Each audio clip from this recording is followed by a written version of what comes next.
All right.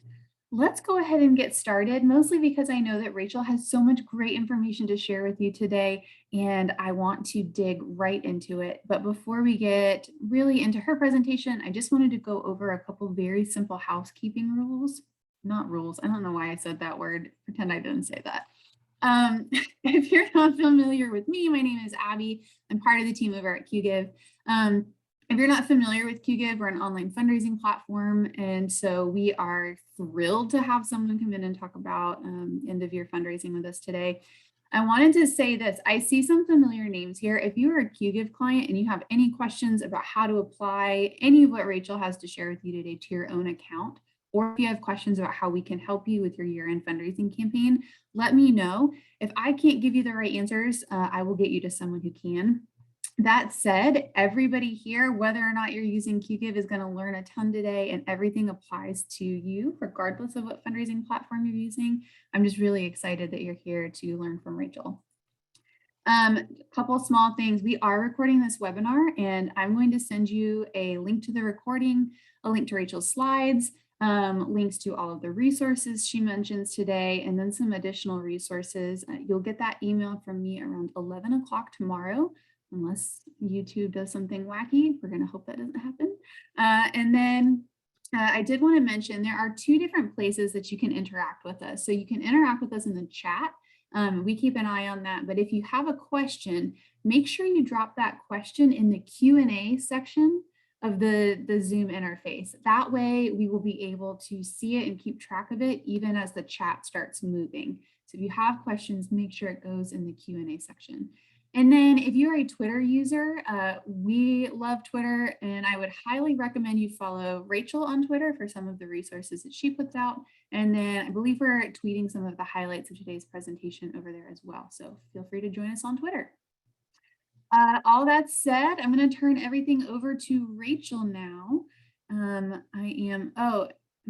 voice is very soft. I'm sorry if I'm not speaking loudly enough. I will do better next time. All right, Rachel, do you want to take it away? Absolutely, absolutely. You bet. Okay, so I think you might have to give me permission to share my screen, gorgeous. Yeah, now it should work. Okay, awesome. Yeah. Yay. Okay, my fundraising friends, we're gonna have so much fun today. I just put a ton of links for you into the chat. Lots of links for downloading today's slides, as well as all the fantastic party favors that I brought as well. We're gonna be talking all about end of year fundraising made easy. If you have never met me before, type new into the chat. If you are like, I've never heard of Rachel, I've never met her, type new into the chat. I'm going to be chatting you guys up in chat. Yay! Adriana, Birdie, oh, I love that name, Birdie, Amber, Katie, woohoo, Sarah. I'm so excited to meet all of you. My name is Rachel Muir. I spent my entire career in fundraising, and I absolutely love and adore helping fundraisers save time, save money, boost their confidence, and just raise more money in less time with more joy and happiness. That's my jam. Yay, Sarah's a newbie too. When I'm not helping fundraisers raise more money, I'm raising my twins. My twins are, I have 14-year-old twins who are freshmen in high school.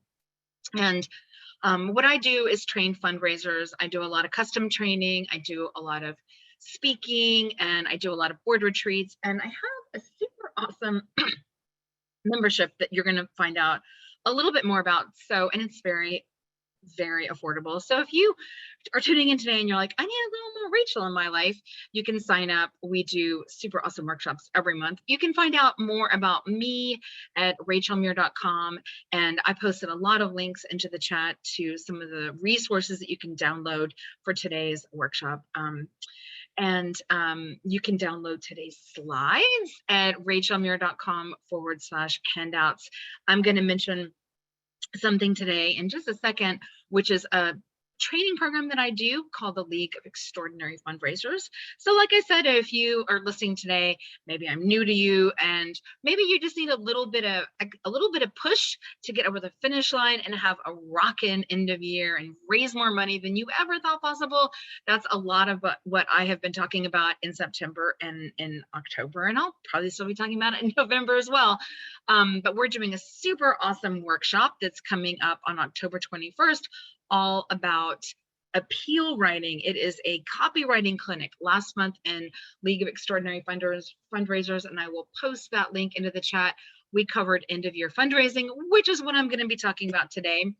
But we're going to be talking about just appeal writing. And I have one of my favorite copywriting besties in the whole universe joining me for that workshop, Julie Cooper. She is absolutely amazing. And we're going to be critiquing 2 appeals from 2 different members live. So if you want a little help, and you might even want an expert's eye on rewriting your appeal, check it out, think about it. You can find out more at leagueofextraordinaryfundraisers.com. And don't worry, yes, Julia will be posting these links in here, and you will get all the goodies as well after today's workshop, including the slides. And you can download the slides anytime as well, right here. So we're gonna have a lot of fun today. Like I said, oh, and by the way, just a quick deadline.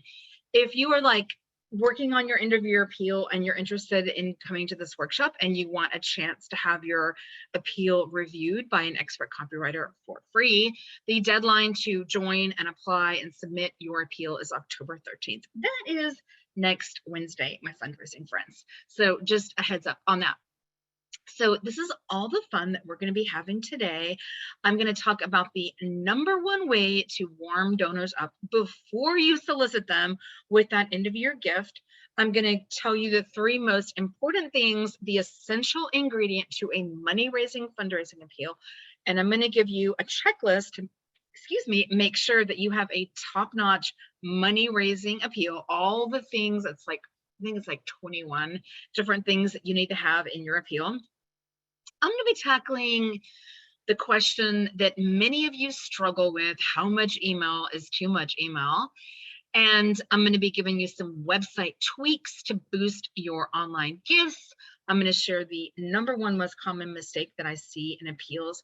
And I've got time for your questions. So I want to invite you anytime during today's workshop.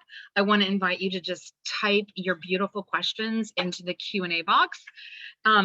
I'm going to use the chat to chat you up, but if you've got questions, pretty please, with sugar on top, type them into the Q&A box, and I will look through those at the end of today's session. So I am going to launch some polls, fundraising friends. I'm super excited to get to know more about you. So I'm going to, let's see. I may have to do it. Okay, maybe you have to do it. So we're going to start with the polls. Let's see. This one. Yay. Okay, which is you, everybody. How ready is your appeal? You've done it. You've already written it, proofed it. You've scheduled the whole thing. You've got a draft, or you haven't even started. You've got 3 choices, my fundraising friends. And awesome. Can you see the poll results? I can't. You might need to do share. Does it have a share button option? I am going to make you a host instead of a panelist. I think that might cool. Okay, sweet. While she's doing that, this is my adorable dog, Max. He doesn't ever bark. That's why he gets to go to webinars. Okay, 65% of you fundraising friends have not even started. Okay, you're in the right place. I want everybody to download the fundraising checklist, and I will pop that into the chat. You're in the right place. If you have not even started, this is a great time to get started. I'm going to talk about what should be in your appeal and the most important things. So kudos to my 6% who have actually written, proved, tested, and scheduled your appeal. I love you guys. I'm so proud of you. Kudos to the 29% who already have a draft written. You guys are sitting pretty. And for those of you that haven't even started, now is a great time to start. It's a great time. It's like the perfect time. So I'm going to click over here and see if, yay, now I see polls. Okay, moving on to my second poll. which is I want to know more about your fundraising budget. So I'm curious to find out from you guys. This is how much money you are going to spend raising money for end of year. How much you're going to, your budget's going to include costs that you're going to have at the printers. Maybe you're going to contract with a fundraising copywriter. Maybe you've got a big budget and you're going to hire an agency that's going to do everything soup to nuts for you. Maybe this is just you. You're going to send out a letter. You're going to do some postage, whatever your expenses are. I just want to get a handle on your expenses and not to stress out that 65% of you that haven't even started yet. But just one thing that I want to let you know while people are telling me how much they're going to spend on their end of year fundraising expenses, I just want to let you guys know that a lot of printers have really, really short deadlines this year and really early deadlines this year, not surprising. And that happened last year as well. So just a heads up for that. So if you think you've got all the time in the world, I'm not here to make you lose sleep tonight, but you may have less time than you think. So just a heads up, check with your printer. So it looks like the vast majority of you guys are at you're planning to spend less than $2,500. So about 56% of you are planning to spend. This one is always interesting to me. There's always this interesting range between like how much are you willing to spend and how much you want to raise.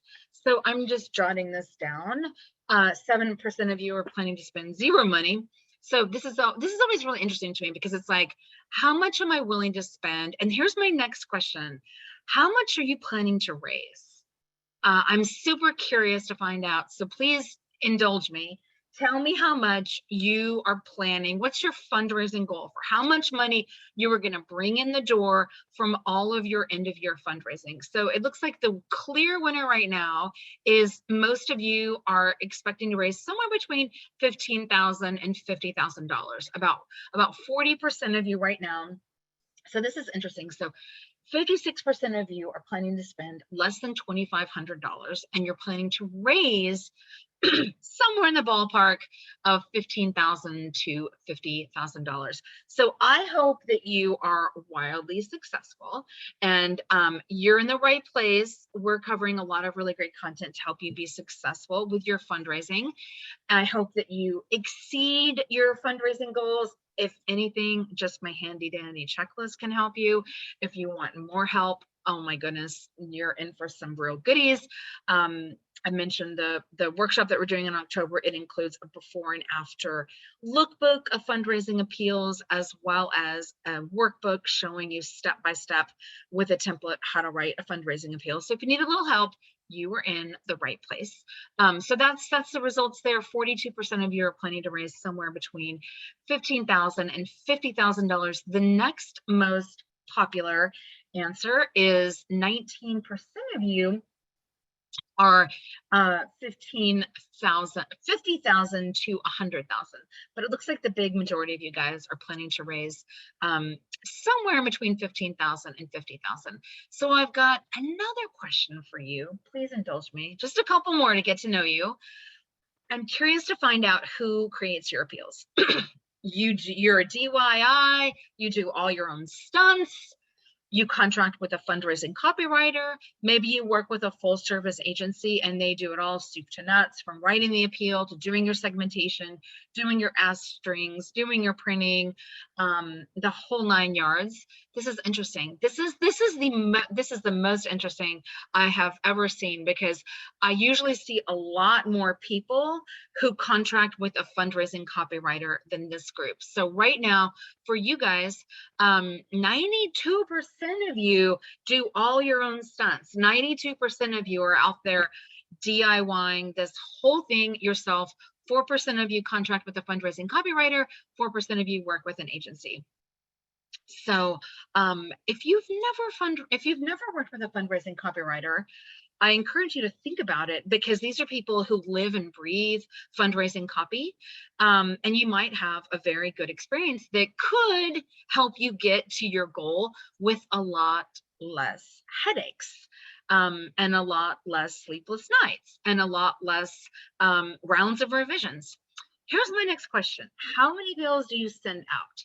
Only one. This is email and direct mail. So I want to know both email and direct mail. How many are you sending out? 1, 2 to 3, 4 to 5, 6 to 8, 9 to 11, 12 to 15, more than 15. And there is no right answer, but there is one wrong answer. And that is only one. Anyone who's sending out only one, I want you to triple that. And if you're sending out 2 to 3, I want you to consider doubling to tripling that. I really want everyone to send out a lot more appeals than you're doing now. And that could be sending out more email appeals. I mean, if you can't afford to send out more direct mail appeals, but you should be sending out dramatically more than one appeal. Why, my fundraising friends? Because you might think that your donor reads all of your emails, and I'll go ahead and share these results. So you might think that your donor reads all your emails, but they don't. They only read ones that appeal to them, ones that speak to them, ones that have a subject line that makes them want to open your email. And so if you only send out one, it's not going to get through. You've got to send out more in order to increase your chances, and they need to be well written too. So here's how this broke down for you guys. 43% of you are sending out 2 to 3 appeals. If you're sending out 2 to 3 appeals, I want you to double it. If you're sending out 1, I want you to triple it. Even if you're sending out 4 to 5, I want you to try to increase that as well. Frankly, everyone could be doubling or tripling the amount of appeals they send out. And if it's too expensive for you to do that with direct mail, you can do that through email. So I hope that is helpful.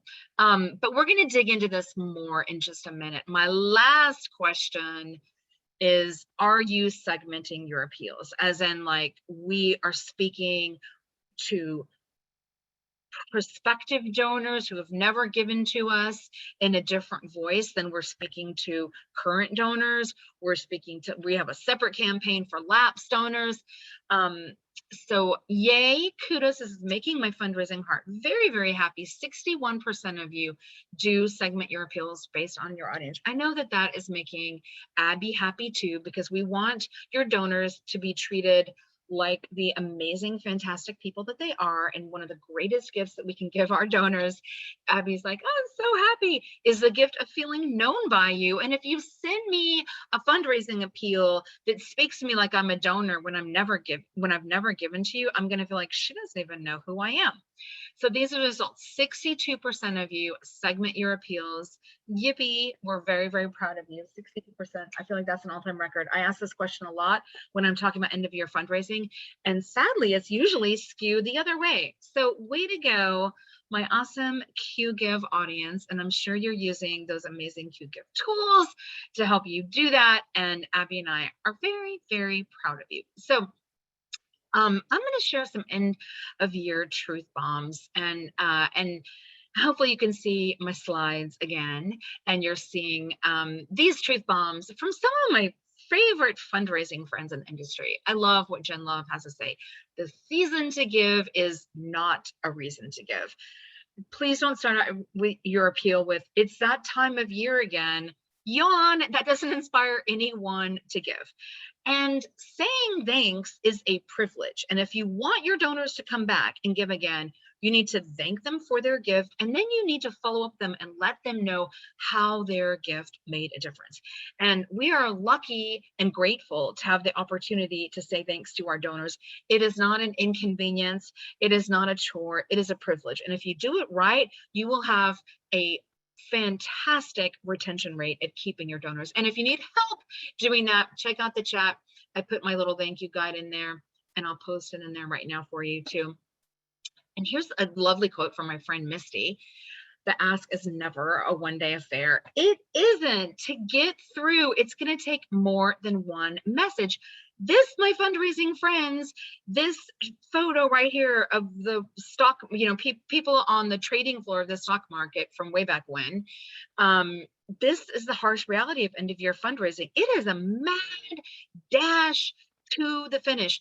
think for 1 second, type me if you get a ton of email around end of year, a ton of email. Just type me into the chat if that's you. You probably get emails from Amazon, you get emails from all the retailers that you love, that you want to shop at. You're getting Black Friday deals, you're getting doorbuster specials, and I haven't even talked about any emails that you're getting from nonprofit organizations. You're getting a lot of email. And so to get through, it's going to take a heck of a lot more than one email. And I want to talk to you for 1 second about your brain versus reality, my fundraising friends, because this is something that breaks my fundraising heart. And this is where this is me giving you a fundraising pep talk to go out there and be brave, go out there and be fearless, and send 2 to 3 times as much email as you're sending right now. Every single person that's joining us today can send out 2 to 3 times more email than they are sending out right now. And as long as you do a good job with your stewardship, you are going to raise more money and hopefully do a better job retaining those donors too. But let's be honest with each other.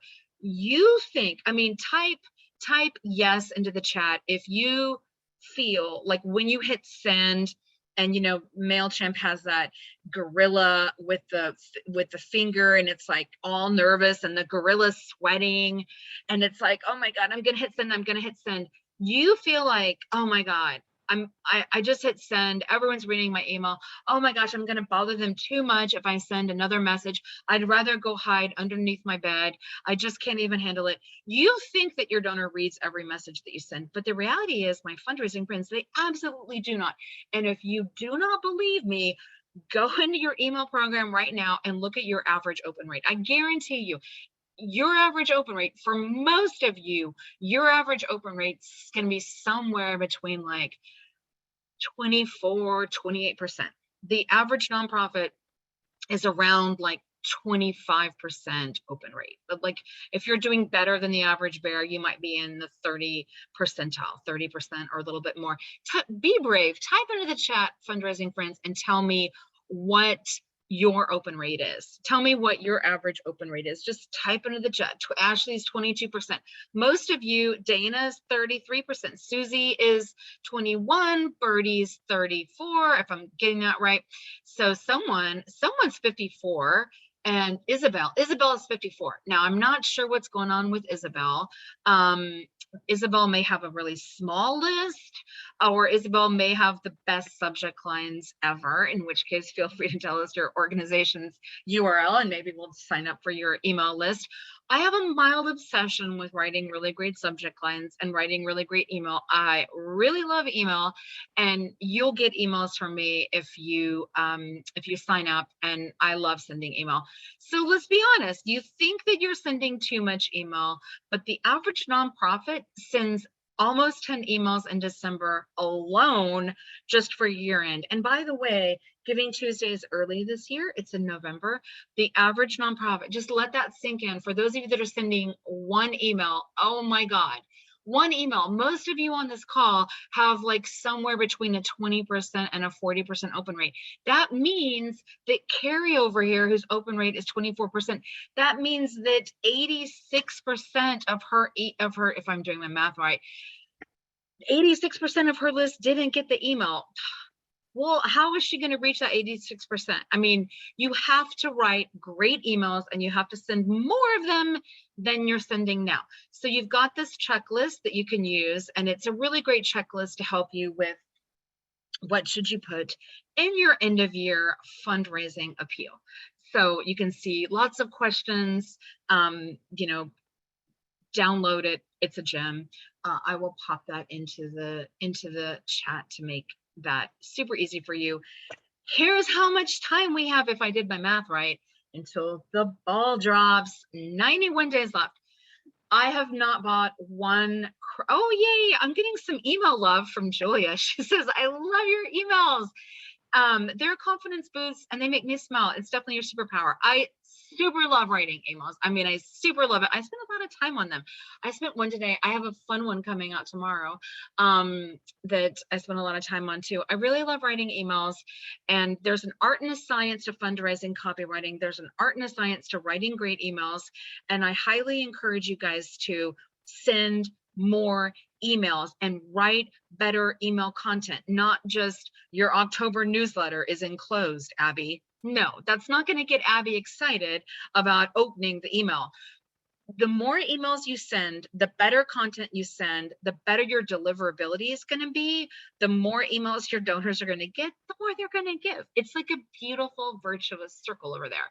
So here's our end of year countdown. We've got 91 glorious days left. I need to get on my shopping.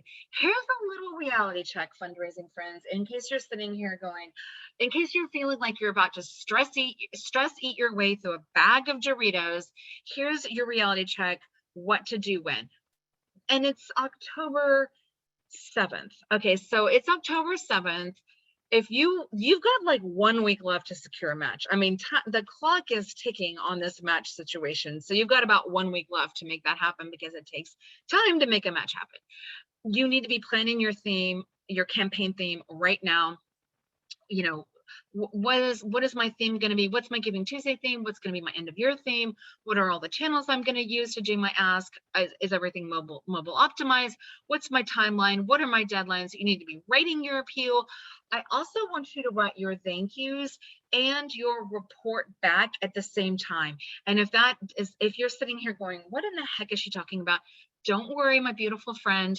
I'm going to explain to you what a report back is in just a minute. But if you're doing Giving Tuesday, I want you to thank your donor, and I want you to tell your donor how their gift made a difference before they start getting your end of year appeals. And here's another thing about Giving Tuesday, and this is another shout out for segmentation. And Abby and I are super proud of you that you're doing such a great job with segmentation. I want you for Giving Tuesday to do more than one ask that day. You could easily do up to 3 asks that day, 1 in the morning, 1 in the afternoon, 1 in the evening before your deadline. But if I give in the morning, take me off the merry-go-round, because I already gave, and I don't need to be asked to give 2 more times when I already gave. That is the beauty of segmentation, and that is why segmentation is so important. Now is when I want you to do your pre-ask stewardship. We've got Halloween coming. We've got, and I'm so excited about my Halloween costume. We can talk about that later. We've also got Thanksgiving coming. Thanksgiving is a total unsung holiday for loving on donors. But I want you to love on those donors before they get your Giving Tuesday ask and before they get your end of year ask. And I want you to be ready and prepared with enough thank you cards, with a phone list of people to pick up the phone and thank donors. I want you with your email autoresponders that are well written and specific to what campaign the donor gave to. Plan all that right now. When it's game time, when it's Giving Tuesday, when your end of year campaign starts off, you can think about making your donation form your homepage, aka doing a homepage hijack, also known as a web overlay. Don't worry, I'm going to show you examples of what all this looks like in just a minute. You want to make sure that every link works. You're going to test those donation forms like crazy. You're going to pick up the phone and ask. This is an unsung, amazing, inexpensive tool for fundraising. You're going to thank your donors properly so they'll give again. And of course, you're going to segment. So that's what you need to do right now and what you can do when it's time to go live. So Daisy, if I'm pronouncing that right. And by the way, any questions that you have, we've got time for Q&A. If Abby is willing to let me go a few minutes over, I'm sure that I will, because end of year always has such great questions. But I just want to address something that Daisy, if I'm saying that right, or maybe it's Darcy and you forgot to put in the R. I mean, why would you forget that? It's your own name. But I hope I'm saying your name right. But anyway, she said, I always get pushback from my managers by email because of the worry of unsubscribers.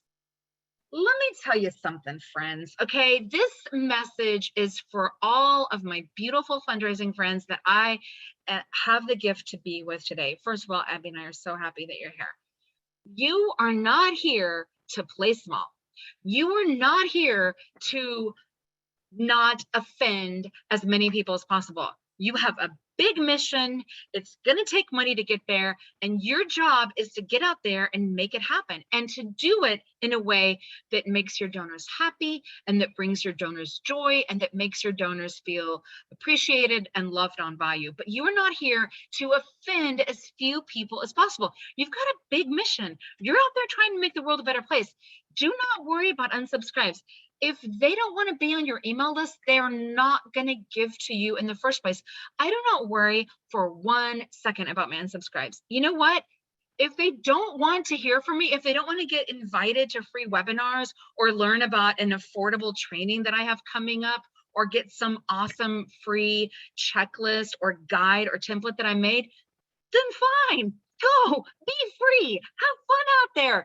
I bless you, I release you, go do your thing. If you don't want to be entertained by my email, I may be too much for some people. That's okay. Those aren't my people. That's totally fine. And I want that to be fine with you too. You've got a big mission to serve. You are not here to not offend as few people as possible. Okay. I hope that pep talk, like, I hope everyone's feeling like, heck yes, I am ready to go. So now we are talking about warming our donors up with gratitude. One of my all-time favorite shows, Mary Tyler Moore Show. I loved Rhoda. Rhoda was like my favorite character, and I loved her spinoff. I loved Carlton, her doorman. I'm going to stop talking about my TV diet, but I'm going to talk about warming your donors up with gratitude. You are a genius, a fundraising genius, to show your donors the love right now. My friend Mark Rovner from Sea Change Strategies refers to this as harvest time. Okay, harvest time. It's fall, it's harvest time. The number one tip that I can give you right now to boost your end of year gifts, the number one tip that I want every single one of you to follow, is warming your donors up. Pick up the phone and thank them. Have a thank-a-thon. Order pizza, celebrate at the end with a toast, get all your board members there, get as many board members are willing to be there. Do it as a phone bank, and everyone can be virtual like this with Zoom, and then they can mute themselves and make all the calls, and you can have prizes for, like, you can have a phone bank, a thank-a-thon phone bank bingo, where, like, you know, people pick, like, oh, this person did this, or you know, anyway, you can make this so fun, but do some stewardship right now, whether it's picking up the phone and thanking your donors, whether it's doing a series of stewardship emails or postcards or a card. This is the time to let your donors know how much you love them. This is the time to let them feel good about their gifts and what their gifts accomplish. And if you haven't gone back, and again, spoiler alert, I'm going to show you an example of what it looks like in just a few slides to adequately report back to your donors and tell your donors how their gift made a difference.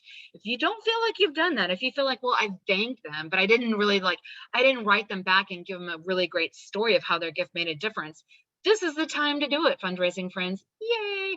Alicia said, so true. Engagement. William asked, how do I get trained in fundraising? I have a solution for you there. I'll pop that into the chat. Be honest, type into the chat, which thing do you stress out about more? Fundraising copy or thank you? So you can write copy or TY for thank you. Type into the chat, copy or TY. I like that Tara's being honest, Rachel's being honest, and Jolly's being honest, and Susan said the thank you. Liv said copy. Betsy said both. Okay. Marsha said both. Tara said copy. I think if we're all being totally honest with ourselves, we stress out more about the fundraising copy, which is a totally fair thing to stress out about. And appeal writing is a complicated. It's complicated. We don't just come out of the cereal box knowing how to write killer fundraising copy. It is an art and a science all to itself, which is why I'm kind of shocked that like 96% of you are writing your own appeals. And I do encourage you to think about how an excellent fundraising contract copywriter could assist you in the future. You may have already missed that book because frankly, we're already late in the game and most fundraising copywriters are already booked, but think about that for next year. Okay, If you're stressed about the thank you, I'm here to make that part of your life a teensy bit easier. I have a mild obsession with thanking donors, and this is just a little do's and don'ts and a checklist of thanking donors. I did a whole workship in my League of Extraordinary Fundraisers just on thanking donors with like anatomy of thank yous. You can have a thank you be meaningful, authentic, special, and cherished by your donors without spending a lot of time on it and without stressing it. And I'll tell you something else. Thanking donors is a revenue center, not a cost center. So check out that goodie. It's got some really great tips for you. Grab those board members together. I did a lot of phone banking, and we had so much fun phone banking. And you can and we did it all on Zoom, and we muted ourselves and made those calls, and you can give people a script, and you can do even in these times right now where you may not have board members all getting together in person, you can totally do a thankathon. You can do it with your staff, you can do it with your board, you can do it with both. If you don't think that works, if you don't think a thankathon actually helps, here's some proof. This is a study from Penelope Burke. The impact on giving amounts from donors who got a thank you call from a board member, those donors gave 39% more than donors who didn't.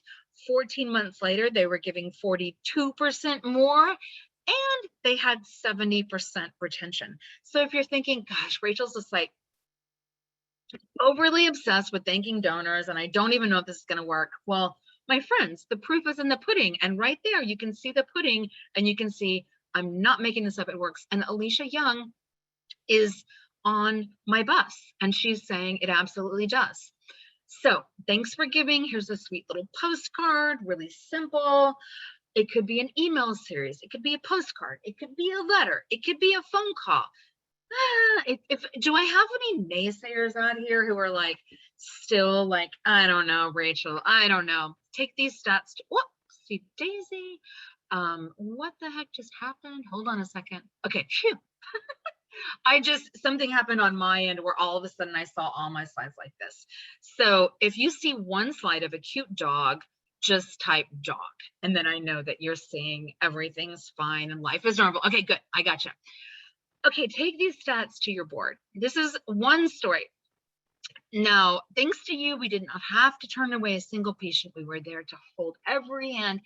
Every time we were needed, we were there to respect, not judge. We were there to protect every person until their need was met. A beautiful, heartwarming thank you from Planned Parenthood. Beautiful, beautiful, heartwarming thank you. And this is just an example of a postcard from Planned Parenthood. But this is an actual script done in an actual study by the brilliant Jen Shang. And here's the results. Those who got the email, this was just a simple thank you that went out before an appeal. Those who got the thank you email that talked about, thanks to you, we were able to help our patients. Thanks to you this, thanks to you that. Those people who got that email gave $45 more than those who didn't.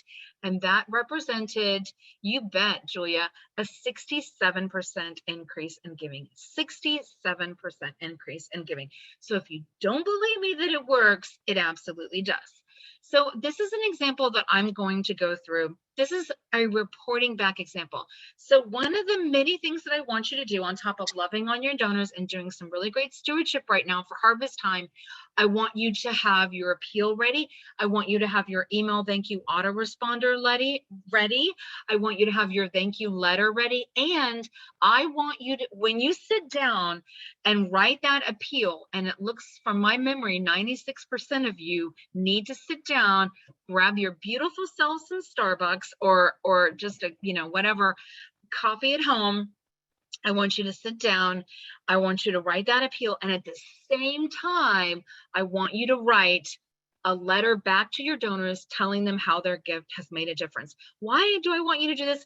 Because this is what is going to make your donors give again. And if you're doing Giving Tuesday, you sure as heck better do this because it's going to boost your end of year results. This is going to make your donors want to give again.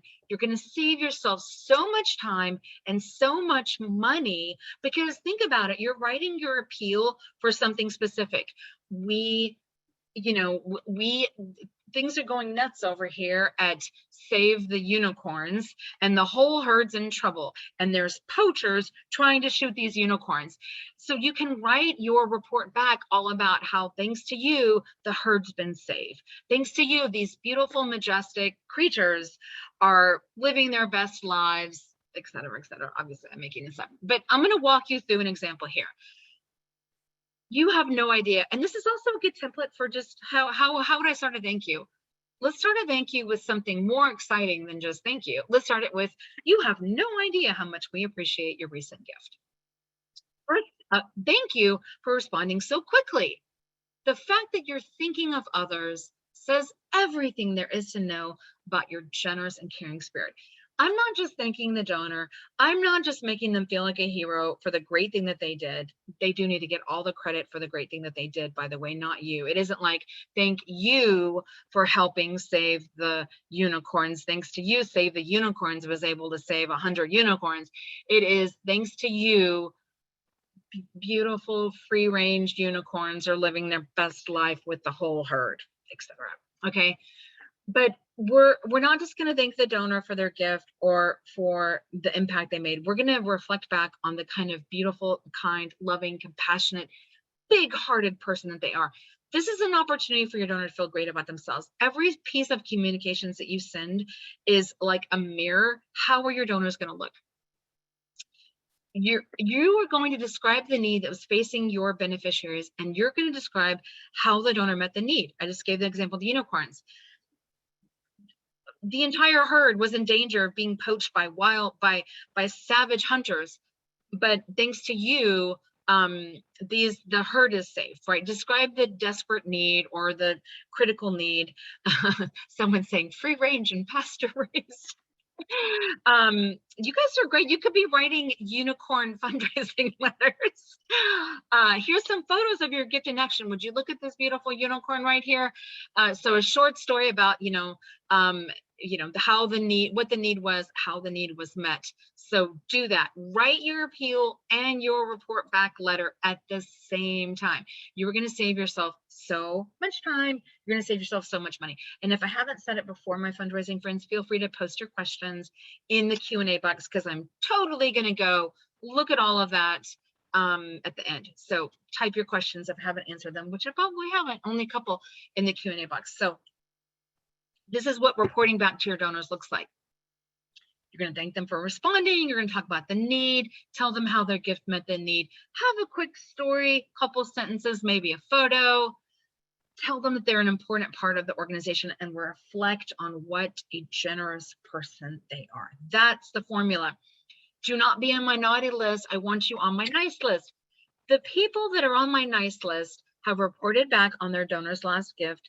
They have well-crafted emails written and scheduled. Now, that's not 96% of you, but you can do it. You can absolutely do it. You're getting a pep talk today. You're getting a lot of free resources today, and I believe that you can do it. And everybody on here needs to be taking those donors off the merry-go-round when they make a gift. If I make a gift in the morning to Giving Tuesday, don't send me 2 more appeals the same day. Heck yes, send me an appeal for your end of year campaign that starts like a week later or 2 weeks later, but give me a little stewardship between them to warm me up. You're on my nice list if you have the staff and resources to thank donors. You're on my naughty list if you haven't thanked your donors. If all I got was an email autoresponder and I don't know anything about how my gift made a difference, take advantage of harvest time. Let me know it made a difference. If you haven't updated or checked your thank you email autoresponders, go do it right now. And if you're not segmenting or personalizing, then you're on my naughty list, and I want you to be doing that. Yes, Julia, absolutely. So I'm going to give you some quick tips on how to increase online donations. I'm going to talk about the ingredients of a killer appeal, the #1 mistake that tanks any appeal, and then I'm going to answer your questions. And we might go 10 or 15 minutes over. I'm hoping that's okay with Abby. So this is a light box, also known as a pop-up, a web overlay, a shadow box. I encourage you to consider doing this for Giving Tuesday. I encourage you to consider doing this for end of year fundraising. It's easy, it's simple. It's basically bringing your donation page front and center to everyone who goes to your website. So in order to go do something else on the Humane Society's website right here, I have to either click the donate now button or click the X in the little window. But I can't resist. Would you look at that Ricky Bobby? I mean, have you seen a cuter dog? Now we want to be using our best photography here. We want the subject looking directly at the camera. We want a super, super short story, but this is just a call to action. Make your year-end tax-deductible gift for animals today. Donate now. Simple call to action. This is extremely effective for you to use, again, for Giving Tuesday, as well as for end of year fundraising. For end of year fundraising, you could do it for the whole week. You could do it for 2 weeks. You could do it for December 31st. This is an example of a donate banner that follows you, this red banner up at the top for Amnesty International. It follows you throughout the entire site. Now, I did a critique yesterday in my, I've mentioned my League of Extraordinary Fundraisers. I have this super cool program within it called my elite group, where it's like 10 of us and we meet every single week. We meet at 10:30 a.m. Central Standard Time every week. And the agenda is anything that they want. And so a lot of times they have me read their appeals and give them feedback on their appeals and what edits would I make to their appeals. And we were meeting and one person asked me, I want you to critique my donation page on my website, something I love doing. Well, one of the things that was driving me crazy about her website was that she had her header and her footer and all of her top nav all over her donation page. She also had like 12 different ways to give, which is totally going to suppress anyone from making a giving decision. Like too many choices suppress. It's a thing. The Heath brothers wrote a book about it called The Paradox of Choice. If you give me too many choices, I'm not going to take action because I'm totally overwhelmed. But your donation page, make that a captive audience, friends. They're there to donate. Don't let them go do something else. They're there to donate. Drive that. You don't need to be given like 15 different options of other places that they could go. But you're wise to have a donate banner. Follow them on every page. Have a prominent donate button in a contrasting color above the fold. Above the fold. What does that mean? So in the newspaper, you get your Sunday newspaper. You look at the newspapers that are there in the grocery store. Or in the newspaper machine, everything you see above the fold, right? That's the prime real estate. That's the prime real estate on your website too. I can't tell you, the fundraising world is littered with rotating carousels where like the third item in the rotating carousel that no one is ever going to get to because they don't scroll past the first one. But the third one is like, would you like, can you give today? Make that the first one and have a compelling story with a compelling image. So this is at the beginning of the coronavirus. So they're really, that's why that is front and center on their website. Kind of past that now. I mean, it's still affecting us, but it's not like we may not be asking those questions about are you open or you're not open. We don't have those same questions. You need a prominent donate button. Look at this lady free thinker. Look how prominent her donate button is here. It's in a contrasting color. That orange stands out from the rest of this green on this site. She's got a prominent donate button. It is above the fold. It stands out from all these other things. That donate button stands out. Okay. Have a compelling image. This is great. I love this from Hope Services. Look at these beautiful, beautiful friends. And this is a great example of a clear call to action. It's telling me exactly what my gift is going to do, and it's giving me lots of choices in how I make my gift. And it's got a beautiful photograph of two amazing, incredible human beings. They're looking straight at the camera. I feel warm and fuzzy just looking at them. I'm like, oh my gosh, they have so much love to give, and this is a great organization, and I can see right away how my gift can make a difference if I choose to support this fantastic organization. Here's a donation form, some things I'm going to brag on. They've got their trust logo. They've got their call to action, support the fight against cruelty, telling me in 2 sentences here what my gift is going to do. I can choose one time, I can choose monthly. My only feedback on this right here is pre-fill one of these if possible. That we are pack animals, and if you pre-fill one and say most people are choosing to give $100 today, you're going to have I predict you will see some lift with your asterings on your donation form.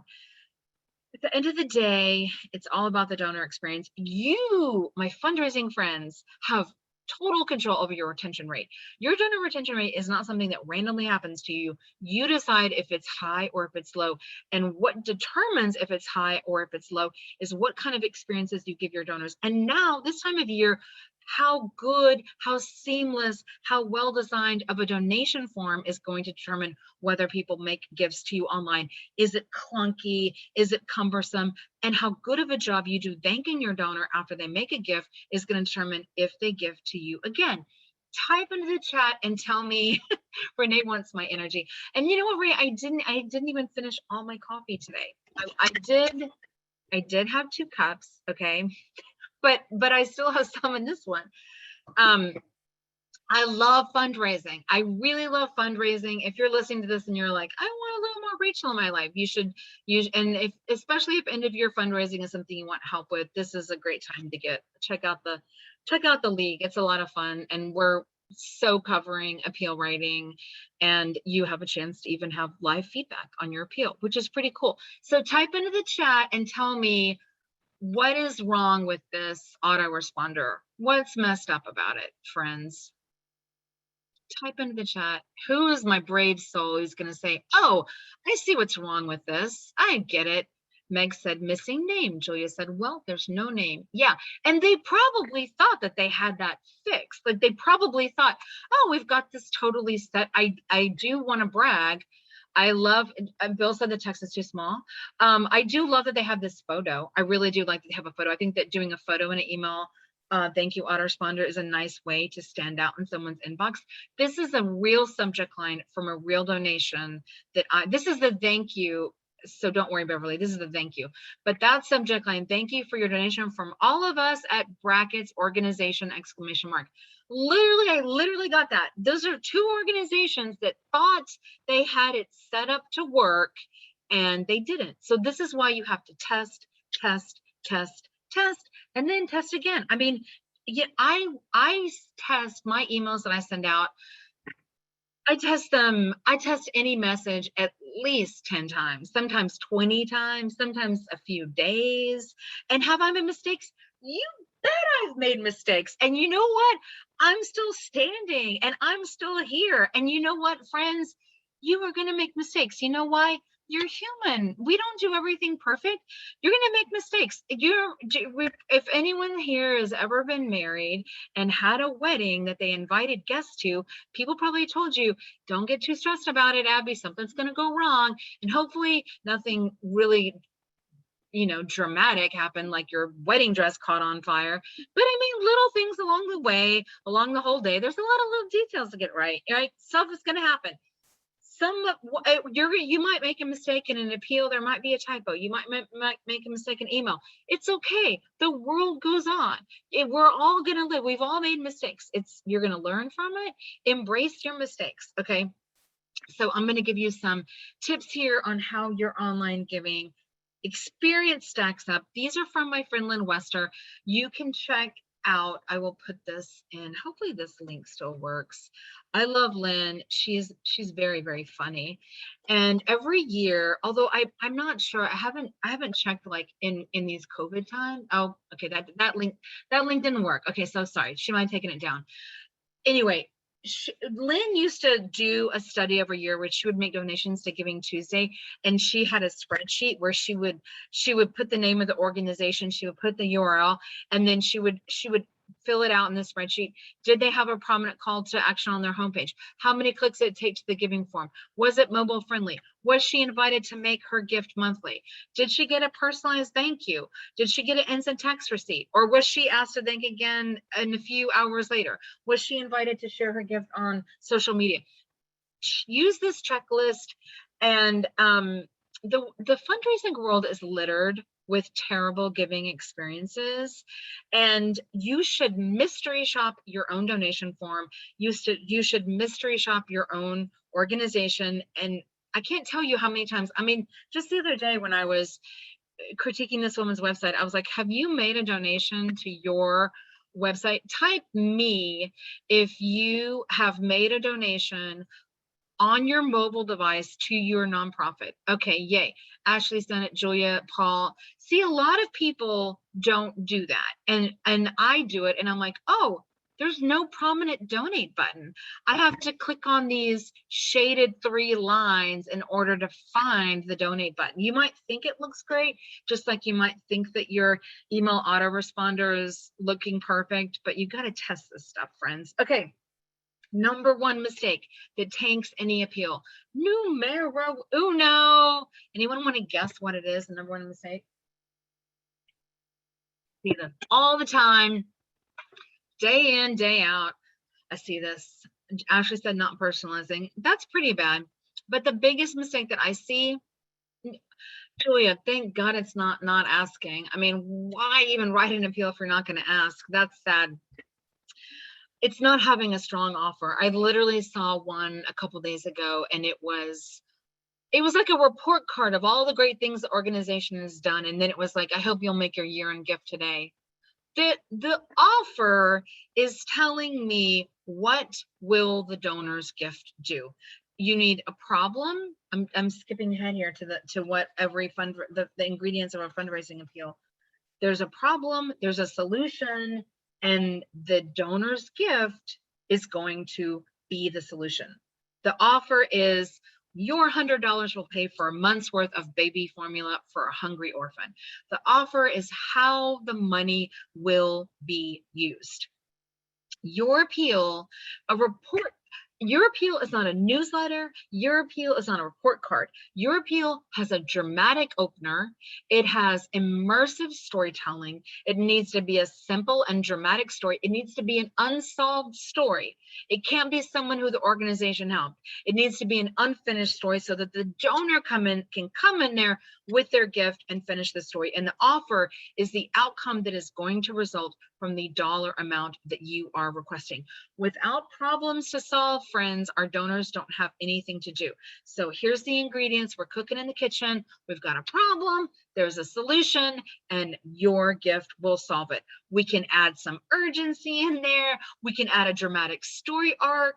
We can add immersive storytelling. We're going to use that PS because it's one of the most valuable pieces of real estate ever in an appeal. But those are the 3 ingredients to any appeal. So let's just type into the chat and tell me why you think writing great fundraising copy is hard. Type in the chat and tell me why you think it's really, really hard to write great fundraising copy. And we're probably going to go like 10 or 15 minutes over. Jorge says sometimes we know too much. Absolutely. You are not your donor. You are in there, like, you know how the sausage gets made. You know your 10-point plan, your donor doesn't, and that's okay. Daisy said, or Darcy, Daisy, it's got to be Daisy, being creative and innovative to stand out. People think that you need to be innovative and creative to stand out, but if you need some inspiration on a dramatic opener, my friends, look no further than Humans of New York, Honey on Facebook. Oh my goodness, every single story, every single day, every single amazing New Yorker, there is that one sentence, I never thought it would happen to me. It was the darkest day of my entire life. When my mom left, I never thought she'd come back. I'm just making some openers up, but every opener, man, it gets your attention. Okay, Renee said, talking about the problem without it becoming trauma porn. It feels like trauma porn to you, Renee, but it doesn't to your donor. You know why? You are not your donor. A few other reasons why it's hard is that fundraising copy has an art and a science all its own. It's different than all other forms of copywriting. I mean, 100% different. Meg said, internal audiences have opinions about fundraising based on their gut feelings and opinions. Yes, that is another problem. It is hard to write mind-blowingly fantastic fundraising copy with a meddling boss or a meddling board member that thinks they're, God's gift to copywriting. It's hard to do that with meddling people who have preferences about what they like and what they don't like. But you know what? You are not your donor, and they are not your donor, and your donor is not as well informed as you are. And you need to speak to your donor using, it needs to be short, it needs to be easy. Well, I'm say short because sometimes a lot longer is better, but it needs to be short sentences that need to be extremely easy to read at a 6th grade reading level, no higher than 8th grade reading level, immersive descriptive storytelling, and a super dramatic hook to draw me in. So we covered like, you also, I haven't said this, you may not have gone to fundraising copywriting school. You may not have taken any classes in fundraising copywriting. You are very welcome, TJ. I'm glad that you came today. So check out this checklist. This is a really good start for you. Another tool that I want to encourage you to check out is at bloomerang.co/comms audit. This is the U test. You can literally copy and paste your fundraising copy in there, and it will tell you what reading level it was and how many times you used you versus how many times you use organizational centric words like we and I and us. Yay, Paul uses a tool to ensure 6th grade level copy. And this is a free tool that you can use to do this. So this is another really great tool for you to use, bloomerang.co/comms audit. We are at the questions part of the day. If you have not typed in your question yet into the Q&A, feel free to do so. I'm going to hop over there and check these out. Don't forget your party favors. We are almost right on the hour, but I'm happy to go 10 or 15 minutes over to answer some of these awesome questions. But you can check both of these out. I put these in the chat and I'll pop these in here again while I'm looking at all of these. You guys are amazing, and I love that you asked lots of super great questions. So those are those 2 links right here. And if you want some fundraising help from me, we have been covering end of year fundraising out the wazoo, how to write an appeal, how to tackle Giving Tuesday, what to do now. There's even an end of year calendar template and development plan template and a guide to writing an appeal. Yes, and yes, if you do this, Jennifer asked if I join this League of Extraordinary Funders, do I get access to past workshops? You get access to all of the past workshops. Absolutely. Jessica said, Apple is messing up our open rates. Any suggestions?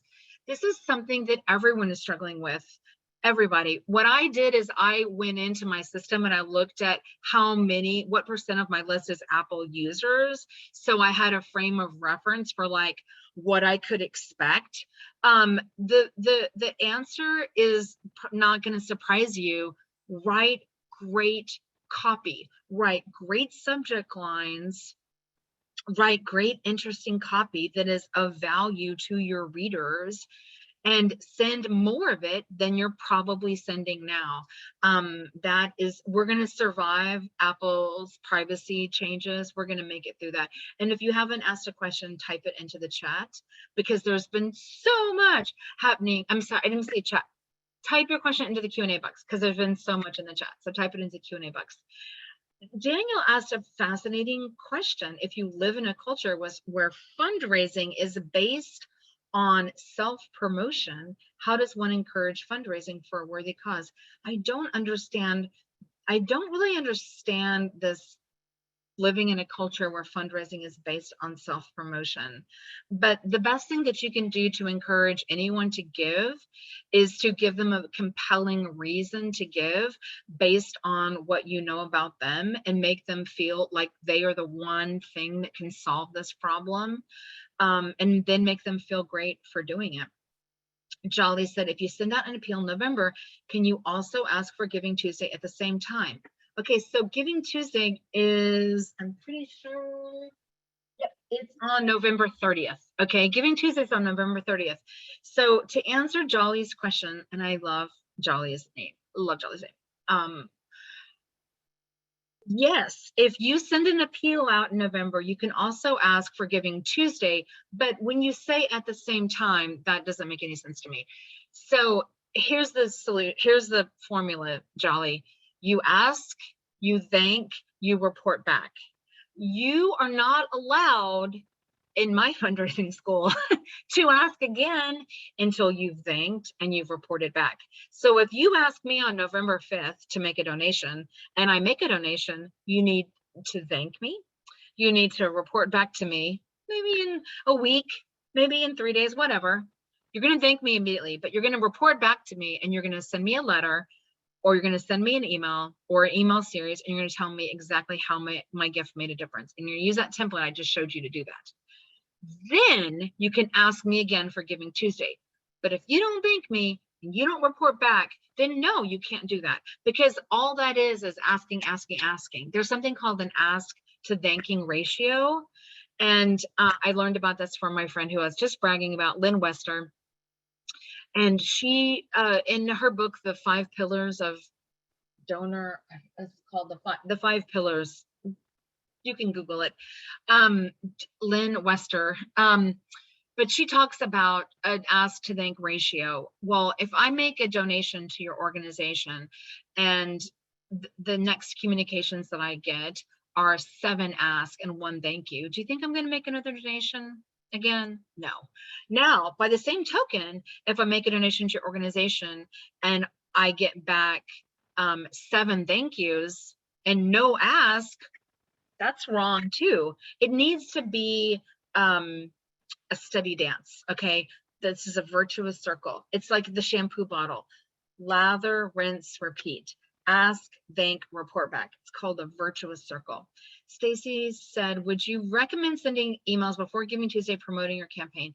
Yeah, a lot of people do that. And some people say, invite people to give now.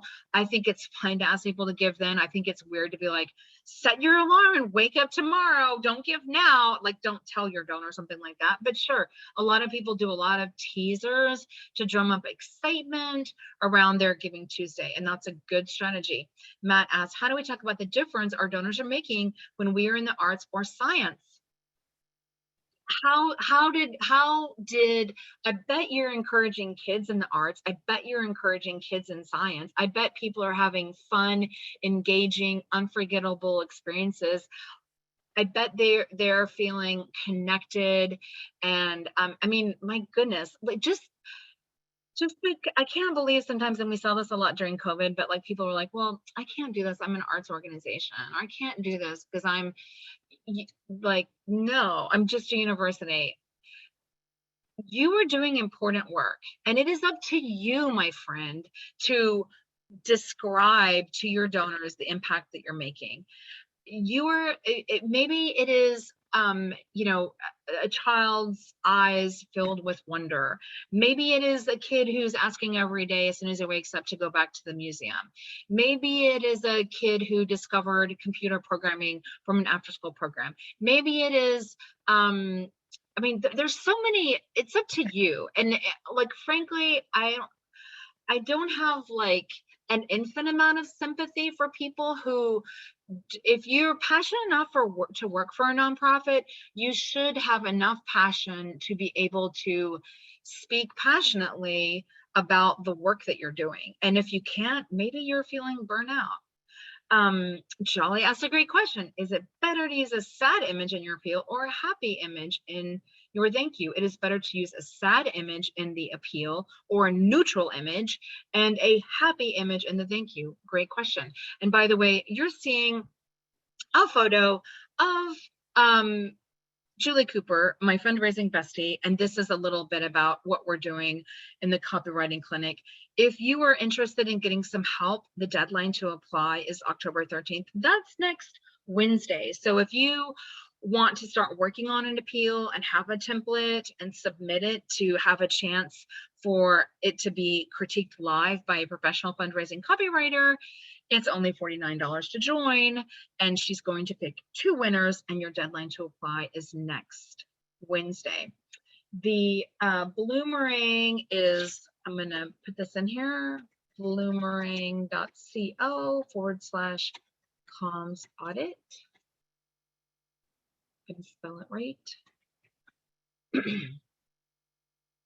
This is for Isabel. And I'm also want to tell you guys, this is what so someone asked, you have access to other workshops? Yes, these are all the workshops that we have done before.